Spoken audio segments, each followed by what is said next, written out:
भगवान श्री विश्वकर्मा की कथा सुनाने जा रहे हैं। कथा अच्छी लगे तो चैनल को लाइक शेयर सब्सक्राइब करें। पहला अध्याय। एक समय अनेक ऋषिगण धर्म क्षेत्र में एकत्र हुए और वहां धर्म के तत्व जानने वाले सूत जी से ऋषि कहने लगे, हे पुराण के मर्मज्ञ महात्मने, आप हमारे ऊपर अत्यंत कृपा करके हमारे इस अचानक उत्पन्न हुए सशन्य का नाश कीजिए।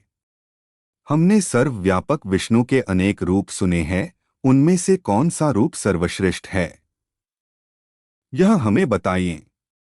हे महात्मा मुनियों, तुमने संसार के कल्याण के लिए यह सर्व शुभ काम करने वाला बड़ा प्रश्न किया है। जो तुमने यह संसार के हित के लिए प्रश्न किया है, अतएव मैं तुम्हारे लिए सब जगत पालक परम पूज्य भगवान विष्णु के महाअद्भुत रूप का वर्णन करूंगा। हे तपस्वियों, उस परमात्मा के अनंत रूप है, उनमें जो अनंत श्रेष्ठ है, उस रूप को अदंग से सुनो। उस दिव्य रूप के स्मरण मात्र से महापात की मनुष्य भी पाप से छूट जाते हैं, इसमें संशय नहीं है। इस ही प्रश्न को संसार के कल्याण के लिए क्षीरसमुद्रण में लक्ष्मी भगवान विष्णु से एक बार पूछा था। लक्ष्मी कहने लगी, हे जगन्नाथ, आपके महान अनेक रूपों को डोट भक्तमनुष्य भक्तियुक्त होकर पृथ्वी पर पूजते रहते हैं। हे प्रिय, क्या वे रूप सब समान ही हैं या उनमें गौण और मुख्य किसी प्रकार का भेद है?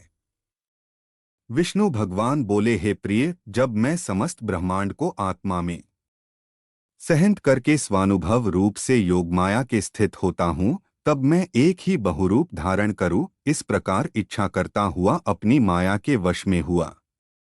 जीवों को कर्मभोग के लिए क्षण मात्र में असंख्य ब्रह्मलोकादि लोकों को डोट जिस रूप से रचता हूँ, हे देवी, उस रूप को मैं तुझसे कहता हूँ, तू ध्यान से सुन। हे देवी, मैं यहाँ अद्भुत सब और तेज से व्याप्त अनेक सूर्यों की चमक से अधिक चमकने वाले विश्वकर्मा रूप को धारण करता हूँ और उनके अनंतर मनुष्य सृष्टि करने की कामना करता हुआ सर्वप्रथम पुण्यात्मा तपस्वी ब्रह्मा को रचता हूँ। उस ब्रह्मा की स्तुति यज्ञ और गान के प्रतिपादन करने वाले ऋग, यजुः और सम की अच्छी प्रकार उपदेश देता हूँ। इसी प्रकार शिल्प विद्या प्रतिपादक अथर्ववेद भी ब्रह्मा को प्रदान करता हूँ। यह वही वेद है जिससे शिल्पी लोगों ने शिल्प निकालकर अनेक वस्तुओं की रचना की है। हे देवी, मेरे अनेक रूपों में यह विश्वकर्मा रूप मुख्य है। यही रूप है जिससे सारी सृष्टि क्षण मात्र में उत्पन्न होती है।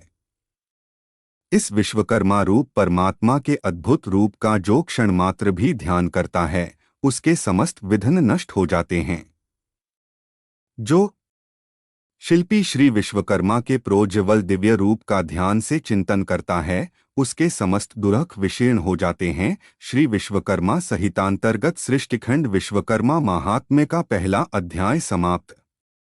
दूसरा अध्याय। सूत जी कहने लगे कि हे ऋषियों, इस प्रकार लक्ष्मी जी को अपने दिव्य रूप का वर्णन करके त्रिलोक्यपति भगवान विष्णु चुप हो गए। ऋषि लोग बोले, सर्वधर्म के जानने वाले महाराज सूत जी, आपने यह दिव्य लक्ष्मी और भगवान विष्णु का दिव्य संवाद कैसे जाना?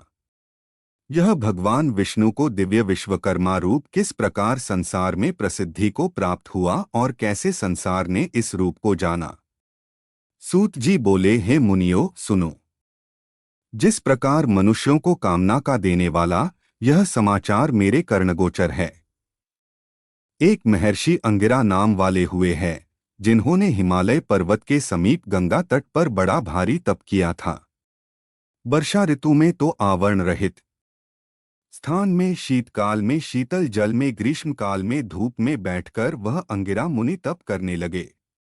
तप करते करते भी उन ऋषि का मन सुखी नहीं था और इधर उधर इस प्रकार दौड़ता था कि जैसे मृग इधर उधर भागता है। तभी उस समय अचानक आकाशवाणी हुई कि हे तपोधन, तू वृथा श्रम करता है। लक्ष्य से चुस हुआ वाण कैसे अपने लक्ष्य को बेध सकता है? वही तेरी गति हो गई है और तू लोक में उपवास को प्राप्त हो रहा है। उत्पत्ति स्थिति संहार का करने वाला, सबको अभीष्ट का सिद्ध करता, महातेजस्वी विश्वकर्मा संसार में प्रसिद्ध है। उसका पुण्यमुख और 10 बाहु वाला महादिव्य रूप सरस्वती और लक्ष्मी से पूजित है। उसका तू दिन रात ध्यान कर।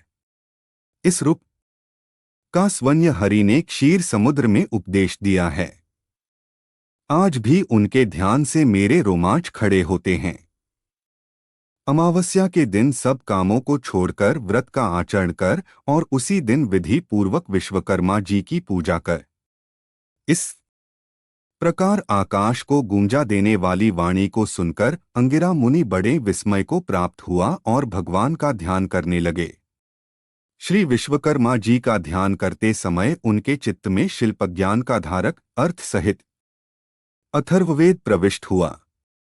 उन तत्वज्ञ अंगिरा मुनि ने विमान रचना आदि की अनेक शिल्प विद्याओं का रस अथर्ववेद के ज्ञान से आविर्भाव किया।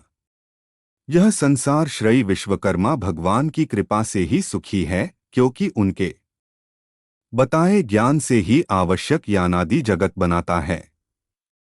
तभी से श्री विश्वकर्मा जी का महारूप संसार में प्रसिद्ध हुआ है। परंपरा से आए हुए इस कथानक ने मेरे कानों को भी पवित्र किया है। हे ऋषियों, इस परम रहस्य को जो मनुष्य श्रवण करेंगे, उनके लिए श्रवण मात्र से ही ज्ञान प्राप्ति हो जाएगी। यह महाज्योतिः रूप है जो संसार का उपकारक है। वह मनुष्य कृतघ्न और पापी है जो इस रूप का ध्यान नहीं करता है। श्री विश्वकर्मा संहितांतर्गत सृष्टिखंड विश्वकर्मा महात्मा का दूसरा अध्याय समाप्त। तीसरा अध्याय है महाराज, आपसे कहे हुए श्री विश्वकर्मा के चरित्र को श्रवण करते हुए हमारे चित्त की तृप्ति नहीं होती है। जैसे अमृत के पान करने से देवताओं की तृप्ति नहीं होती है, अब भी श्री विश्वकर्मा जी के सच्चरित्र के श्रवण की इच्छा इस प्रकार बढ़ती जा रही है जैसे हवा से बार बार अग्नि बढ़ती है। सूत जी कहने लगे, है मुनि श्रेष्ठों, एकाग्र मन से तुम जगत पूज्य सच्चिदानंद स्वरूप श्री विश्वकर्मा जी का दिव्य आख्यान सुनो। प्राचीन काल में एक प्रमंगद नाम का राजा हुआ जो अपनी प्रजा को संतान से समान पालता था और सब धर्म के कामों में बिल्कुल प्रमाद नहीं किया करता था। वह अपनी प्रजा का स्नेह से शासन करता था और कभी भी दंड से प्रजा का दमन नहीं करता था। दरिद्रता से आकांत हुए मनुष्य मेरा शासन मानेंगे, यह उसकी नीति नहीं थी। अतएव वह राजा सदा प्रजा की वृद्धि के लिए यत्न करता था। उसका राज्य कृतघ्न और दुष्टों के अभाव के कारण सुखी था। उस राजा की कमल के समान नेत्र वाली, साक्षात सती के समान सती, विदुषी, धर्म कर्म व्रत परायण कमला नाम भार्या थी। कभी दैवयोग से उस राजा के शरीर में दारुण कुष्ठ रोग उत्पन्न हो गया। बार बार चिकित्सा किया हुआ भी वह रोग स्वरूप भी शांत न हुआ। उस रोग की पीड़ा से पीड़ित राजा बड़ा व्याकुल होने लगा। ऋषि कहने लगे, हे सुदर्शन सूत, यह पाप रोग धर्म से पृथ्वी पालन करने वाले महात्मा को कैसे हुआ? यदि इस प्रकार धर्मात्माओं को भी रोग उत्पन्न हो जाता है तो फिर धर्म कर्म में कौन विश्वास करेगा? सूत जी कहने लगे, हे ऋषियों, उस राजा ने पूर्वजन्म में स्वार्थांध होकर यह उपदेश दिया था कि यह संसार अनादि है, इसका कर्ता कोई विश्वकर्मा नहीं है। यह इस कारण लोगों की वंचता करता फिरता था और नास्तिक मत का प्रचारक था। आप जानते हो, यदि कर्मों के फल का देने वाला विश्वकर्मा परमात्मा महो तो उपकार का कर्ता उपकृत मनुष्य द्वारा मृत्यु के अनंतर दिए आशीर्वादों से उत्पन्न पुण्य फल को कैसे प्राप्त कर सकता है? जब परोपकारी को अपने पुण्य का फल मिल ही न सकेगा तो क्यों कोई किसी का उपकार करेगा, और जब कोई किसी का उपकार ही नहीं करेगा तो संसार का उच्छेद नाश हो जाएगा। इसलिए नास्तिक पाखंडी की दुर्दशा अवश्य होती है। अनेक जन्मों के पाप पुण्य कर्म एक जन्म में ही उसका फल नहीं देते हैं, अतः उस जन्म में यह फल प्राप्त हुआ, इसमें कोई आश्चर्य नहीं है। अब मैं तुमसे आगे की कथा कहता हूं, ध्यान से सुनो। कभी उस राजा को अधिक व्याकुल देखकर उसके दुहक से दुहकी हुई पतिव्रता बेचारी रानी बोली, हे राजन, बड़ा तेजस्वी हमारा कुल पुरोहित अचानक अक्षी रोग से व्याप्त हुआ और बिल्कुल अंधा हो गया। उसे उपमन्यु पुरोहित ने अपने अतीन्द्रिय ज्ञान से देखा तो यही प्रतीत हुआ कि उसे अमावस्या को व्रत कर और श्री विश्वकर्मा जी का पूजन करना चाहिए। तब से ही उस पुरोहित ने सब कामों को छोड़कर विधिपूर्वक व्रत किया। व्रत के दिन ब्रह्मचारी रहता और फलहार या एक बार अन्नाहार करता तथा धर्म चर्चा में लीन रहा करता था। उस व्रत प्रभाव के कारण पुरोहित को दिव्य दृष्टि प्राप्त हुई और बुढ़ापे में भी उसको देखने की दृष्टि नष्ट नहीं हुई। हे महाराज, मैं दीनता के साथ प्रार्थना करती हूँ कि आप भी दीनपालक श्री विश्वकर्मा की शरण में जाइए, जिससे इस दुहक से छुटकारा मिले। राजा बोले, हे प्रिय, तुमने ठीक कहा है। इसको सुनकर मेरा चित्त बड़ा प्रफुल्लित हो रहा है और मुझे निश्चय सा हो रहा है कि भगवान श्री विश्वकर्मा के व्रत से रोग की अवश्य निवृत्ति होगी, क्योंकि किसी भी कार्य की सिद्धि को चित्तोत्साह प्रथम ही कह दिया करता है। सूत जी कहने लगे कि उस दिन से लेकर वह राजा प्रतिदिन श्री विश्वकर्मा जी का पूजन और बदन करके भोजन करने लगा। अमावस्या के दिन सब कामों को छोड़कर व्रत विश्वकर्मा जी का पूजन और व्रत कराना चाहिए। श्री विश्वकर्मा संहितांतर्गत सृष्टिखंड विश्वकर्मा महात्मा का तीसरा अध्याय समाप्त। चौथा अध्याय। सूत जी कहने लगे, हे मुनियों, मैंने तुमको श्री विश्वकर्मा जी के अद्भुत चरितामृत का पान कराया है। अब आगे जगत को विस्मय करने वाले चरित का वर्णन करता हूं। जगत में धर्म के व्यवहार से चलने वाले सतोषी कोई स्थकार और उसकी पत्नी वाराणसीपुरी में रहते थे। अपने कर्म में कुशल बुद्धिमान वह स्थकार बड़ा व्याकुल हुआ। अपने पर्याप्त निर्वाह के योग्य वृत्ति की खोज में दिन रात लगा रहता था। इस प्रकार लालच में पड़ा और सतत प्रयत्न करने के बाद भी कठिनाई से भोजन और आच्छादन ही प्राप्त कर सकता था। उस स्थकार की स्त्री पुत्र न होने के कारण नित्य सोच करती रहती थी कि मालूम नहीं बुढ़ापे में कैसे निर्वाह होगा। इस प्रकार चिंतातुर वह स्त्री की इच्छा से मंदिरों में महंतों के पास व्याकुल होकर मंत्र तंत्रादि से पुत्र के अर्थ घूमने लगी।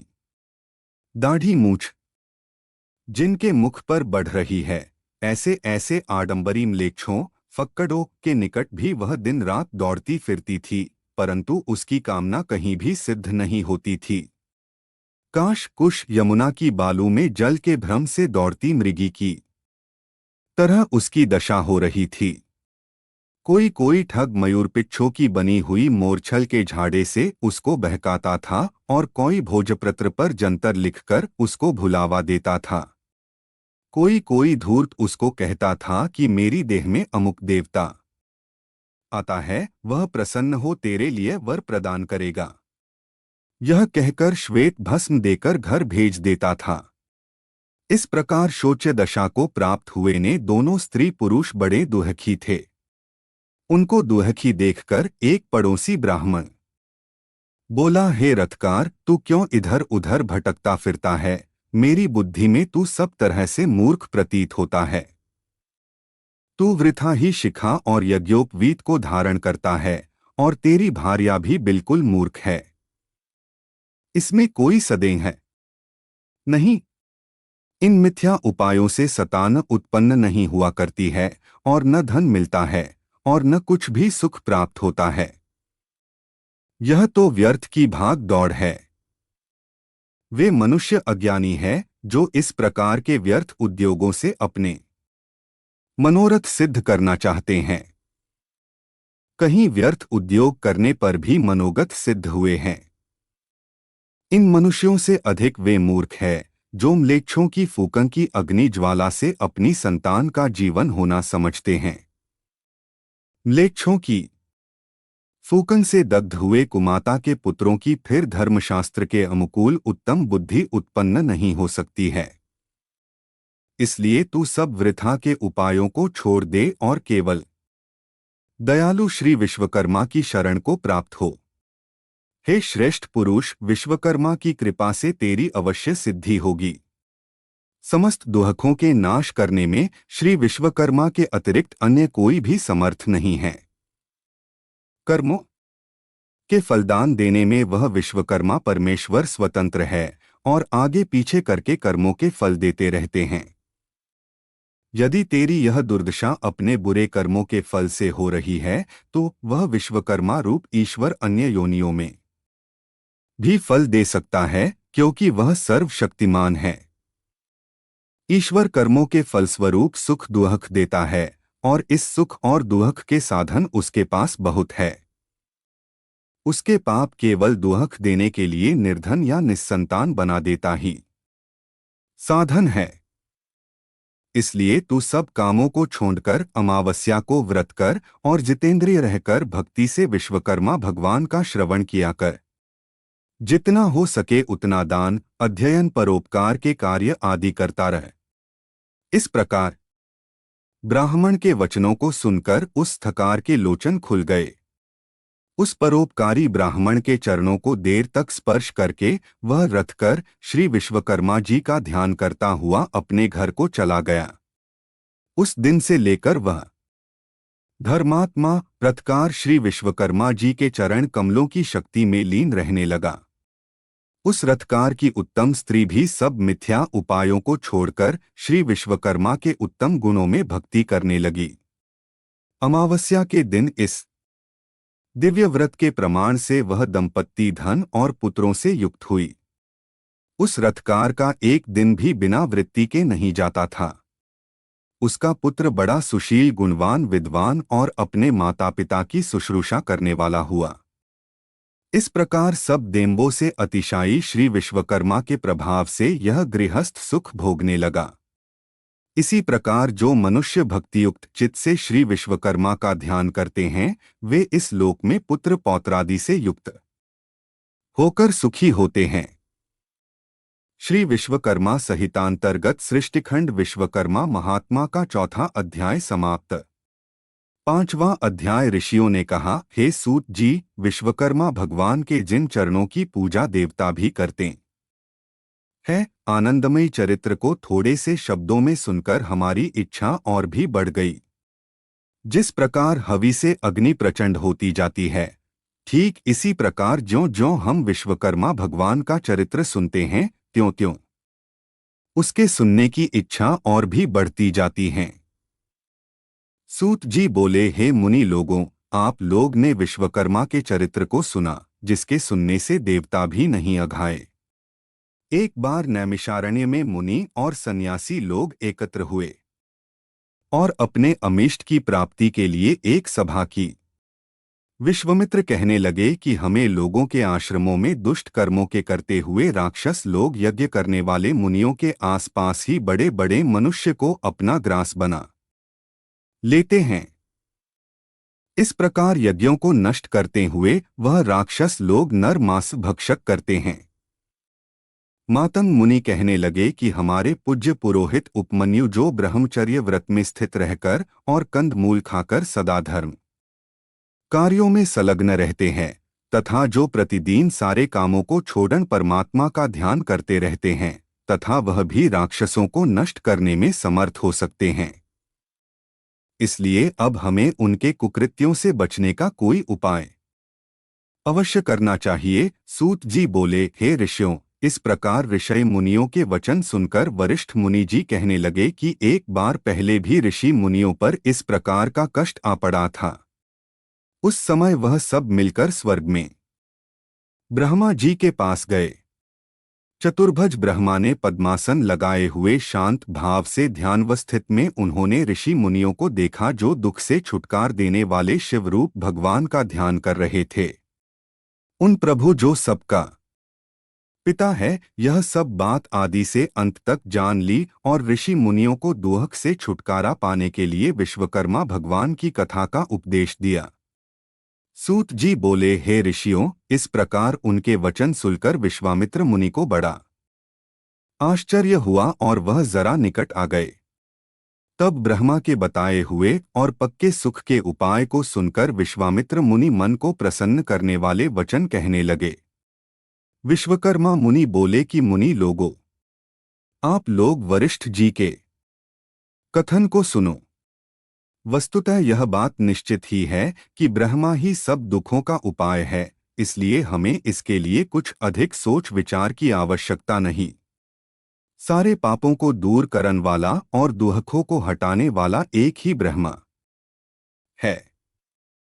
सूत जी बोले, ऋषि लोगों ने ध्यानपूर्वक सुना और गदगद वाणी से कहने लगे कि विश्वकर्मा मुनि ने ठीक ही कहा है कि ब्रह्मा की ही शरण जाना उपयुक्त है। ऐसा सुन सब ऋषि मुनियों ने स्वर्ग को प्रस्थान किया।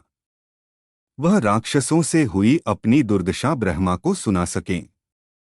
मुनियों के इस प्रकार कष्ट को सुनकर ब्रह्मा जी को बड़ा आश्चर्य हुआ। उसी समय ब्रह्मा तेज से प्रकाशित अपनी आंखों को मूंदकर विचारमग्न हुए। इस प्रकार राक्षसों द्वारा की गई सारी दुर्दशा को समझ ब्रह्मा जी, जो बड़े तेजस्वी थे, मन को आनंद देने वाले वचन कहने लगे। ब्रह्मा जी कहने लगे कि हे मुनियों, राक्षसों से तो स्वर्ग में रहने वाले देवता को भी भय लगता रहता है, फिर मनुष्यों का तो कहना ही क्या, जो बुढ़ापे और मृत्यु के दुखों में लिप्त रहते हैं। सुनो, उन राक्षसों को नष्ट करन में महातेजस्वी विश्वकर्मा ही है, जो सब प्रकार के बलों से युक्त और सारे विश्व में प्रसिद्ध है। उसी की पूजा से तुम लोग राक्षसों को नष्ट करने में समर्थ हो सकते हो। इस वास्ते उसी दयालु विश्वकर्मा की शरण में जाओ। देवताओं को हवि के पहुंचाने वाला अग्नि नामक देवता संसार में प्रसिद्ध है। उसी का पुत्र यज्ञों में श्रेष्ठ पुरोहित होता है। अगिरा उसका नाम है और सब मुनियों में श्रेष्ठ है। वही आपको दुखों से पार कर देगा, इसमें कोई संदेह नहीं है। इसलिए हे मुनियों, आप उन्हीं मुनि श्रेष्ठ के चरण कमलों को छुआ और उन्हीं से अपने को कष्टों से मुक्ति पाने के लिए प्रार्थना करो। सूत जी बोलें कि ब्रह्मा जी के कथन के अनुसार ऋषियों ने सब यज्ञ अनुष्ठान आदि किए और अंगिरा ऋषि के वचनों को डोट सुनने के लिए उत्सुक हुए। अगिरा ऋषि कहने लगे कि हे मुनियों, तुम लोग क्यों इधर उधर मारे मारे फिरते हो? दुखों को काटने में विश्वकर्मा के अतिरिक्त और कोई भी समर्थ नहीं, इसलिए तुम्हें चाहिए कि जितेंद्रिय रहते हुए अमावस्या के दिन अपने साधारण कर्मों को रोककर भक्ति पूर्वक विश्वकर्मा की कथा सुनो, जिसके सुनने मात्र से जन्म जन्मांतर के पाप नष्ट हो जाते हैं। मुनि लोग ब्रह्मचर्य व्रत में स्थित हो विश्वकर्मा देव की पूजा द्वारा ध्यान करते हुए सब प्रकार के सुखों को प्राप्त करते हैं।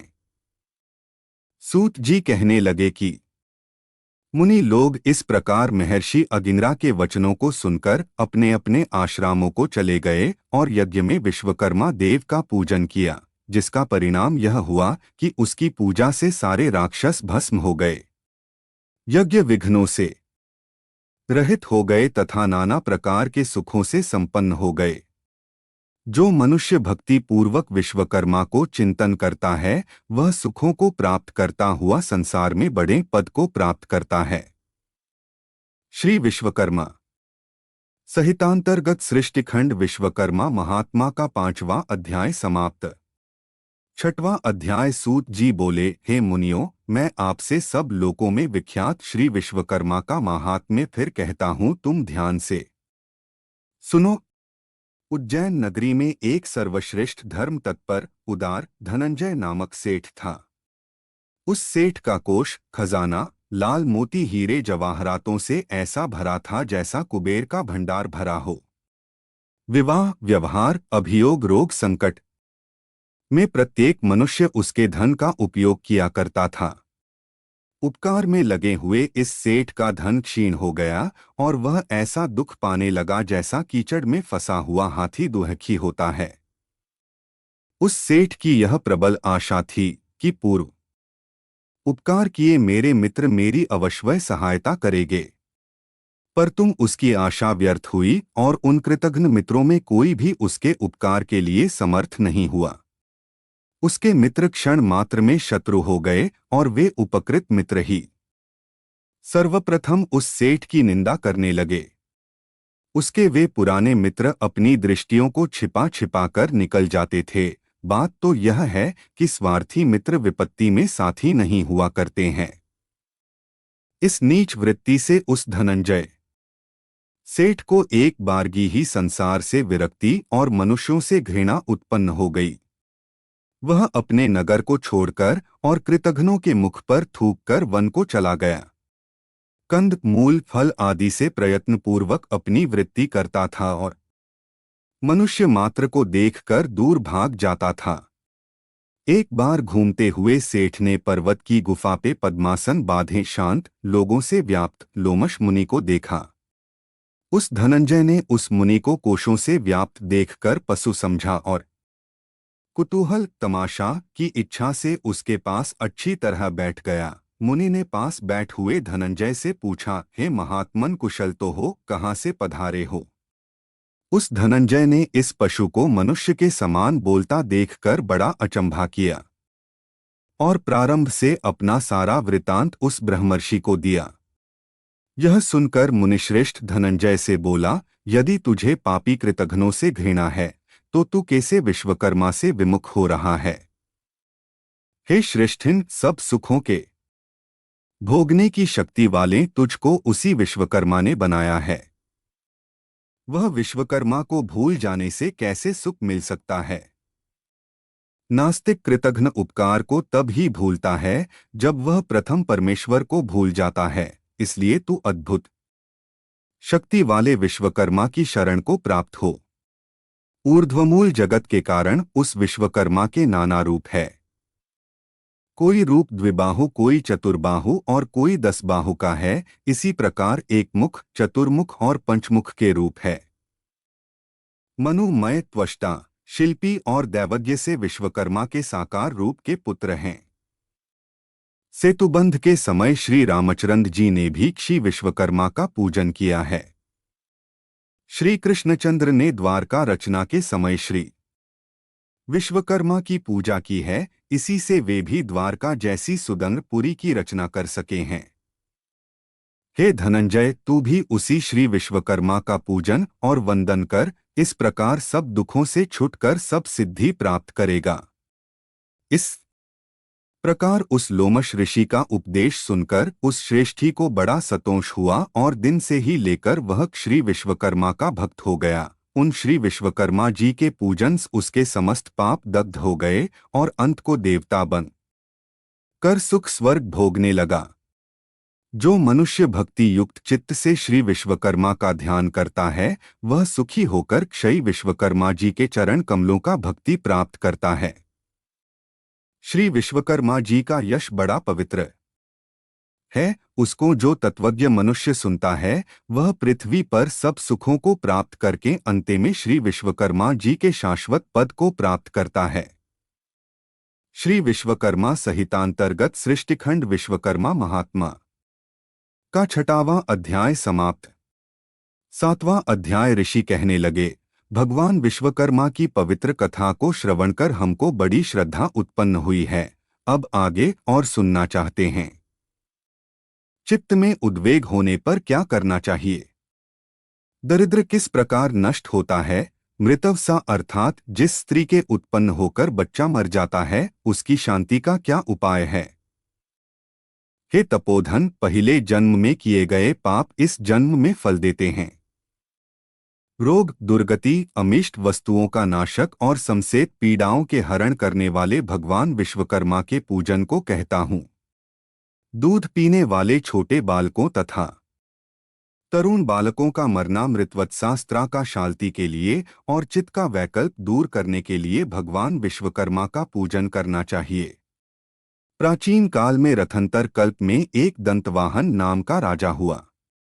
वह सूर्य के सामन प्रभावशाली लोकों में प्रसिद्ध था।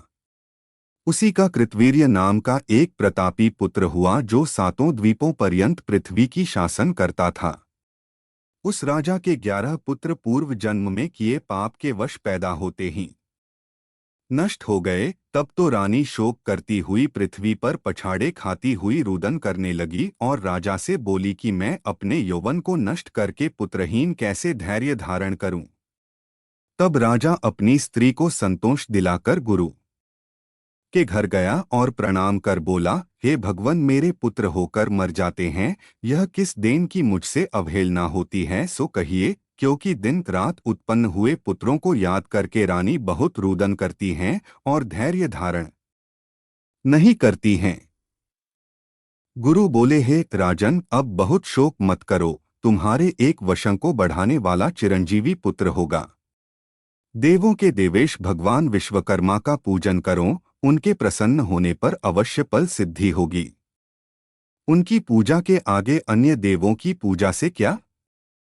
तब राजा ने धर्म से दृढ़ होकर अपनी पत्नी सहित भगवान विश्वकर्मा का पूजन किया, वस्त्र आभूषणों से ब्राह्मणों को संतुष्टन किया। तब भगवान विश्वकर्मा के प्रसन्न होने पर उसकी स्त्री ने गर्भ धारण किया और 10वें महीने में सुंदर से पुत्र को जन्म दिया। तभी से वह विश्वकर्मा का महीने महीने में पूजन करने लगा। अंत में वैकुंठ को गया। मृतवत्सा को शक्ति के लिए चित्त का भ्रम होने पर विश्वकर्मा प्रभु का अर्चन करना चाहिए। ऐसा करने से मनुष्य की इच्छाएं पूर्ण होती है, दरिद्रता का नाश, बाल पीड़ा और दुःस्वप्न का भय नहीं होता। श्री विश्वकर्मा संहितांतर्गत सृष्टिखंड विश्वकर्मा महात्मा का 7वां अध्याय समाप्त।